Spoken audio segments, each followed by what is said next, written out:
Welcome, friends. So we're going to listen today about a journey that Paul is making to Philippi, which was one of his strongest supporters. When Paul needed money, he would write to the people at the church of Philippi.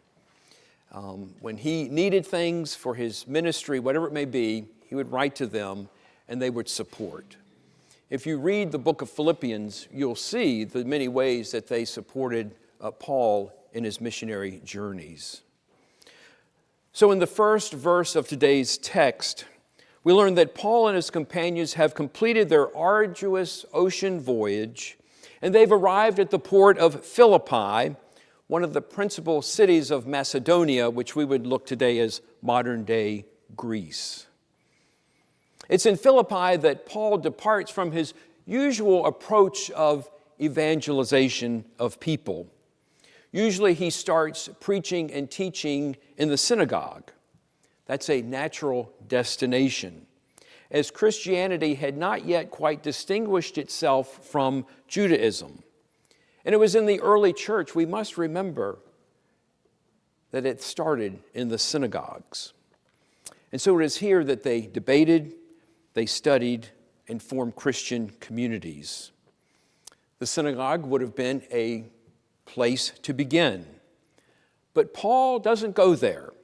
The book of Acts describes that Paul goes to a special place, a spot on the banks of a river, at a location described as a place of prayer. What is this place of prayer? It is a gathering place for people who weren't quite comfortable being in the synagogue or felt they weren't quite welcomed. These people were known as God-fearers. They weren't born as Jews, but they had a fascination with the Jewish religion, and they were mainly Greeks, and many of the early Christians were Greeks. One of the places that they would like to go to gather was for prayer by the river. And the message that Paul had for these folks were immediately welcomed by these folks. One, it was informal, and they loved Jesus' message of love over legalism. And it is in that place by the river that Paul encounters a woman who would prove to be very important to him. She goes by the Gentile name of Lydia. She is from a small town in Turkey, and it is there that he learns about her and finds her down here by the river. Lydia is a businesswoman. She is a dealer of purple cloth, and I mentioned during the children's time about how this purple cloth came to be and how expensive it was to make. We know that Lydia, being the businesswoman that she was very well connected in the community. She was a member of the wealthiest class in Greek society, and she traded with the rich and the famous. Lydia is the last person Paul and his companions would expect to encounter at this Jewish place of prayer on the riverbank outside a Greek city. Paul sees something about Lydia in her life. And so he makes her leader of the Philippian church, a woman and a Gentile at that. Lydia responds to Paul's confidence in her by inviting Paul and his companions to take lodging at her home. And soon this home would be the place of evangelism for the church at Philippi. Paul goes looking for converts all over the place. But it is here that he realizes that you just don't go to the place of worship for converts, but you go to places of river. You go to places where people gather.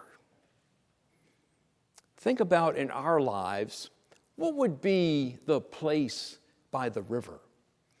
I don't think it would be Doolin Church or the Falls Church or the Presbyterian Church. I think the place by the river would be at sporting events, live concerts. How about coffee shops? I visit some of the new places that we have here in Falls Church, and they are just full of people. I imagine if I got up and started preaching about Jesus, the place might empty out pretty quickly. But I want us to think about, there's two types of churches. There's the maintenance church, which would be where kind of Paul, he goes to a city and he goes straight to the synagogue and preach. And then there's the mission church, which is where Paul goes to places like people that pray at the river. So I'll give us 5 circumstances I want us to think about of at a church or outside the church. In measuring effectiveness, the maintenance church typically asks, how many pastoral visits are being made? The mission church asks, how many churches and how many disciples are being made? I can remember when I was growing up, it was an older congregation, and they would kind of connect with one another. And if the pastor didn't visit someone on time, there was a complaint. And it got to be that this pastor, at every board meeting, he would have to name how many people he visited and who he visited. This congregation was thinking more of itself inside rather than outside and grow. And that church has maybe 10, 12 people worshiping these days. When contemplating change, churches have a hard time with change. The maintenance congregation says, if this new project proves upsetting to any of our members, we just won't do it. The mission congregation says, if this will help us reach out to someone on the outside, then we will do it. And I know that through our years together, we've looked at ways that we as a congregation can serve not only inside these walls, but outside the walls as well, that thousands of people go by every day on Broad Street. When trying to think about change, people may think like, how does this change affect me? Rather than, will this change affect our ability to reach people outside of our walls? I'll tell you another church that I worked with. It was a downtown church. And back in the 20s, you walked to church. There weren't anything called the suburbs. There was no such thing. Everyone lived downtown. Everyone could walk to church. And then there was the advent of the automobile. People bought automobiles. People were able to drive everywhere they wanted to. So there was the rise of the suburbs in the 30s, 40s, 50s, on and on. And so people were thinking, wow, I need a parking place for my car when I come to church. And this particular church did not have a parking lot. And I know that when we think about, let's go to a nice restaurant, one of the first things we'll ask is, how is the parking? It determines whether we're going to go to that place or not. If there's a sporting event, we'll ask, how is the parking? How are we going to get there? Well, for this particular church, it was called a women's seminary in the early 1900s. And a women's seminary was a finishing school for women. It had gone under, it had been torn down, and there was this huge vacant lot right across the street from the church. And I was a teenager then, and I said, we should think about buying that piece of land and making a parking lot. And I thought they were going to throw me out of the church.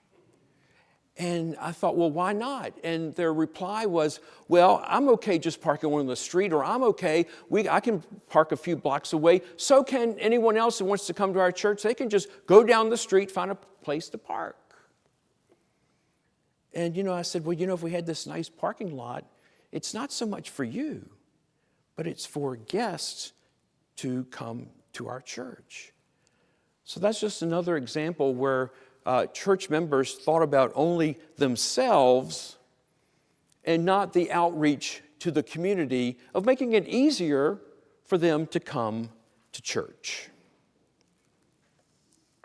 Another one, we want to be faithful to our past rather than faithful to our future. And then the last one is, how can we get persons to support our congregation? And we should think about, how can the church support others? And I mentioned over and over, I've had conversations with my colleagues about what happens at Doolin, and I tell them, I say, our outreach here at Doolin Church really is that of a larger congregation. We're a congregation of 450 people, but think about all that we do. When you look at our budget, there must be 15 various areas that we have outreach to serve others, and not ourselves. And I think about, I've told you before about the different ones with Homestretch. I see people working at BJ's down the street at the Wells Fargo that give thanks to me every time for what Doolin Church did to help them get started again. Ministry of Hope, 300 people. I see those folks, a lot of them, at the Giant down here in Seven Corners. And they say, Pastor Dave, how are you? And they give me little trinkets and gifts and hugs and kisses. It's wonderful. Because they know that we care for them and love them. So I want us to think about, as a church, where are the places by the river that we can be outreach to others? As part of the sermon, I was going to do a little skit, and I decided, no, I'm not going to do that. Who's going to do it, But I was thinking about, when you talk about the church, you've got to have a hook. And so I was thinking about what would happen if you have a new neighbor come to your neighborhood. And much of my outreach has been to the neighborhood in Broadmont. And you just do something like this. A new neighbor's there, you just knock on the door, and you say, hello, my name is Dave Kirkland. I live 2 doors down. Want to welcome you to the neighborhood. And say, oh, that's great. That's great. And then you say, can you give me 5 minutes just to tell you about our neighborhood? That's the hook to get you in the door. Who would turn you down for that? Or they'll talk to you right there. And you can simply say, if you're looking for a church, I can help you with that. That's all you have to say. And let them decide. Don't say, you're going to go to hell because you're not going to church. You need to go to church because of this and that. Just say, I'm a member of Doolin Church down the street. If you're looking for a place to worship, I can help you. Because we have so many new people coming to this area, they don't know where anything is. And so we've got to make that effort to let people know that we can help them if they're looking for a faith community. And so I just say that to all of us as we move forward into our ministry together to try and find those ways. So back to Lydia. She was motivated by faith, not by fear. And think about all that she did to start a new church, to support the church. And we are called to do the same, to choose faith over fear. And we will be able to accomplish so much. And my friends, that is the good news. In the name of the Father, Son, and Holy Spirit, and we all say together, Amen. So we need